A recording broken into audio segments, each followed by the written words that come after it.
co pro nás kostel znamená, jakou má pro nás důležitost.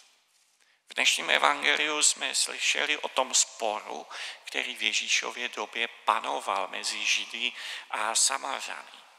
Židé tvrdili, že jediné místo k uctívání Hospodina je jeruzalémský chrám. Samařané měli horu Garizim, někde v překladech Gerazim, a tak měli ten spor, kde je to správné místo.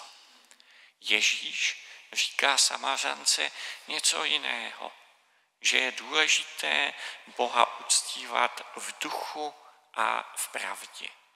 To znamená v upřímném srdci, upřímnou vírou, a to možná i bez nějakého konkrétního vztahu ke konkrétnímu místu.